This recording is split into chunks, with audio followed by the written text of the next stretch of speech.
আসসালামু আলাইকুম সবাইকে। সবাই কেমন আছেন? আশা করি ভালো আছেন। ঈদ মোবারক সবাইকে। আজকে ঈদের ৫ম দিন। তো এখন বাজে প্রায় 11:30টার মতো। এখন থেকে ভিডিওটা স্টার্ট করলাম। বাড়িতে শুধু আমি আর আমার মেয়ে আছি। তো মেয়েকে বললাম, "তুমি কি খাবে?" মেয়ে বলল, "আজকে দুপুরে সে নাকি রুটি আর গরুর মাংস খাবে।"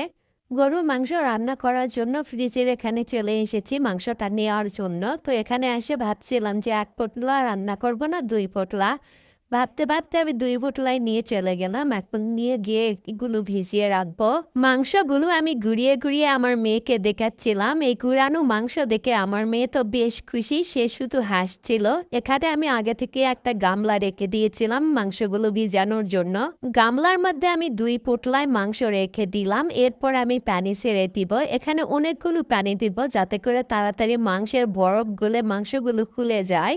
এখানে মাংসগুলো ভিজতে থাক আর আমি অন্যদিকে যাই মাংস রান্না করার জন্য যে মশলাগুলো লাগবে সেই মশলাগুলো রেডি করে শিলপাটায় বেটে নিব।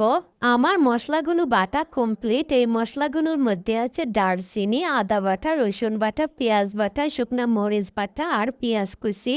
এগুলোই আমি দেখাচ্ছিলাম এখানে সুন্দর করে। এখানে রান্না করার জন্য প্রায় সব ধরনের মশলাই আছে, শুধু লবণ, হলুদ আর তেজপাতা নেই। এগুলো অন্য জায়গায় রেখে দিয়েছিলাম। এরপর এই বাটিতে সবগুলো মশলা দিয়ে সাথে পানি মিক্স করে একটা মশলা তৈরি করে নিচ্ছি।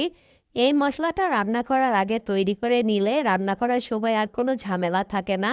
আমি সবসময় গরুর মাংস রান্নার ক্ষেত্রে এরকম একটা মশলা আগে থেকে তৈরি করে নেই। সবকিছু রেডি করে নিয়েছি। এরপর চুলাটা অন করে দিব। চুলার উপর একটা কড়াই বসিয়ে দিয়ে এর মধ্যে তেল দিয়ে তারপরে পেঁয়াজ, দারচিনি আর তেজপাতা দিয়ে ভালোভাবে ব্রাউন কালার করে ভেজে নিব। ভাজাটা শেষ হয়ে গেলে আগে থেকে যে মশলাটা তৈরি করে রাখছিলাম সেই মশলাটা এই ভাজার মধ্যে দিয়ে দিব।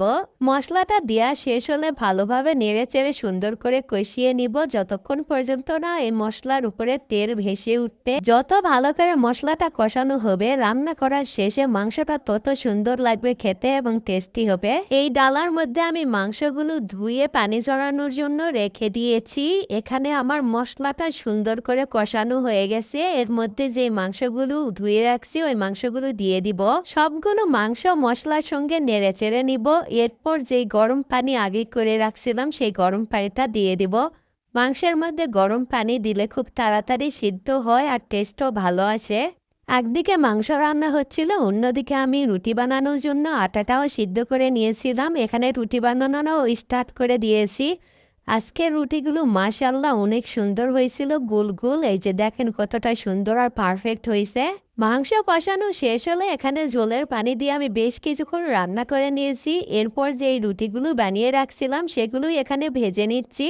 আজকের রুটিগুলো অনেক সুন্দরভাবে ফুলকো ফুলকো হচ্ছিল। রুটিগুলো ভাজা হলে সব কাজগুলো শেষ করে গোসল করতে গিয়েছিলাম। গোসল শেষে এসে এখানে আমি আর আমার মেয়ের জন্য খাবার নিয়ে নিয়েছি।